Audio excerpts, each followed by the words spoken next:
Hospital के अंदर ICU के मॉनिटर्स अब भी तेज बीप कर रहे थे। डॉक्टर्स के हाथ लगातार काम कर रहे थे।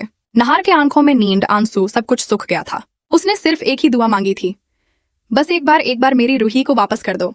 सडनली एक मिरेकल हुआ। मॉनिटर के बीच में एक हल्की सी हार्ट बीट वापस आई। Doctor Chika, we got her pulse back. सब नर्स दौड़ती हुए आई। सर, हार्ट रेट स्टेबल हो रहा है। नहार ने आंसुओं भरी आंखों से हॉस्पिटल के देवता को देखा। मेरी रूही, मेरी जान वापस आ गई। 3 घंटे बाद आईसीयू का दौर खुला। डॉक्टर ने थक कर मास्क उतारा। पेशेंट स्टेबल है। लेकिन, नहार ने तुरंत पूछा, लेकिन क्या डॉक्टर? डॉक्टर ने घूम कर कहा, उसने आंखें तो खोली हैं पर उसकी याददाश्त चली गई है। ये सुनकर सब एकदम खामोश हो गए। नहर ने आईसीयू के अंदर देखा। रूही बेड पे पड़ी थी, आंखें खुली पर आंखों में वो पहचानी हुई चमक नहीं थी। नहर, उसने बोला पर उसकी आवाज में कुछ अजीब था। एक ठंडक, एक विरक्ता। मैं कौन हूं? उसने पूछा। नहर ने उसके हाथ पकड़े। तुम मेरी पत्नी हो, मेरी रूही। तुम्हारे बिना मैं अधूरा हूं। रूही ने बस थोड़ा सा मुस्कुराया, पर उस मुस्कान में मोहब्बत नहीं, कुछ और था, जैसे वो किसी और दुनिया से देख रही हो। डॉक्टर ने नहर को एक साइड ले जाकर कहा, मिस्टर नहर, हमें लगता है पेशेंट पोस्ट ट्रॉमा अमनीशिया से सफर कर रही है। शायद उसके दिमाग का वो हिस्सा जो इमोशंस कंट्रोल करता है कुछ अलग हो गया है। उससे फिलहाल रेस्ट चाहिए। रूही हॉस्पिटल से घर वापस आई। सब खुश थे, लेकिन घर के अंदर एक अजीब सा माहौल था। हर रात ठंडी हवा चलते हुए कुछ छोटी छोटी चीजें गिर जाती थी। आईने में अक्सर कोई परछाई दिख जाती थी। एक रात पलक ने देखा, रूही खिड़की के पास खड़ी थी, चंद की तरफ देख रही थी और अपने हाथ से हवा में कुछ लिख रही थी। पलक धीरे से उसके पास गई। भाभी, क्या कर रही हो? रूही पलट कर देखती है। उसके आंखों के अंदर एक अजीब सा नीला सा रंग चमकता है। मैं अपने दर्द का हिसाब लिख रही हूँ। पलक दर्द गाए, दर्द का हिसाब। रूही हल्की सी मुस्कुराई। जो मुझे मरा उसे जिंदा रहने का हक क्यों मिला? अली सुबह खबर आई, जेल में दादी अनकॉन्शियस मिली। उनका सेल अंदर से बंद था और दीवार पे लिखा था, इन सब शुरू हो गया है। सब लोग हैरान थे। नहर भी शौक में था। कैसे? जेल तो बैंड होती है, कोई अंदर कैसे गया? इंस्पेक्टर ने कहा। सीसीटीवी फुटेज में कुछ नहीं दिखा, सिर्फ एक हवा का झोंका। और दादी चिल्लाई। रूही अपने कमरे में बैठे हुए ब्रश से कुछ पेंट कर रही थी। नहर अंदर आया। रूही, क्या बना रही हो? रूही ने पेंटिंग घुमाई। एक अंधेरा सा पोर्ट्रेट था जिसमें दादी बेड पे गिरती हुई दिख रही थी। तुम्हें कैसे पता? नहर ने पूछा। रूही मुस्कुराई। कुछ चीजें मुझे सपनों में दिखाई देती हैं।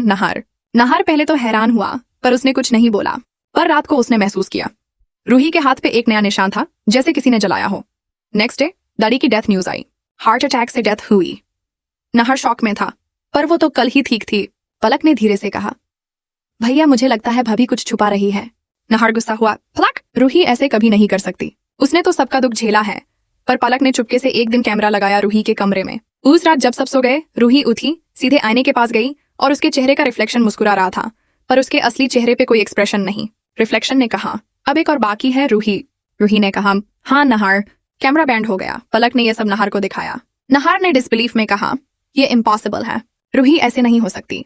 उसी वक्त नीचे से आवाज आई, नहर। वो दौड़ता हुआ गया। रूही किचन में खड़ी थी, उसके हाथ में एक जला हुआ दुपट्टा था। मैं कुछ याद करने की कोशिश कर रही थी। उसने हल्की सी मुस्कान दी। जब मुझे मारा गया था, उस वक्त की आग अब भी महसूस होती है। नहर शौक में पीछे हट गया। तुम्हें याद आ गया सब? रूही, सब नहीं, सिर्फ वो जाला हुआ प्यार। उस दिन के बाद घर में अजीब चीजें होने लगी। आईने टूट जाते, दरवाजे अपने आप बैंड होते और हर जगह रूही के पेंटिंग में अंधेरा बढ़ता जा रहा था। पलक ने एक पंडित बुलाया। पंडित ने घर के अंदर घूमते हुए कहा, यहाँ किसी रूह का साया है, कोई आत्मा अपना अधूरा काम पूरा कर रही है। पंडित ने रूही को देखा और तुरंत समझ गया, बेटा तुम्हें किसी ने मौत के किनारे से वापस बुलाया है, लेकिन तुम्हारे अंदर अब 2 आत्माएं हैं, एक रूही और एक वो जो तुम्हें मरना चाहती थी। सब हैरान। रूही चीख उठी, चूथ, मैं सिर्फ रूही हूं। पर उसकी आवाज एकदम बदल गई और मैं सुकून। सबके पैरों तले जमीन खिसक गई। फलक चिल्लाए, भाभी आपके अंदर सुकून की आत्मा है? रूही या सुकून हंसने लगी। मुझे मरने नहीं देना था, इसलिए मैं उसके रूप में लौट आई। नहर ने आंखों से आंसू पोंछे। रूही तुम ऐसी नहीं हो सकती। रूही ने उसके पास जाकर कहा, मैं तुमसे इतना प्यार करती थी कि मौत भी मुझे तुमसे अलग नहीं कर सकी। पर अब मैं तुम्हारा इंतजार नहीं करूंगी नहर, तुम्हें मेरे साथ आना होगा। वो नहर के गले लग गई। नहर ने महसूस किया, उसका शरीर ठंडा पड़ रहा है। नहीं रूही, छोड़ो मुझे।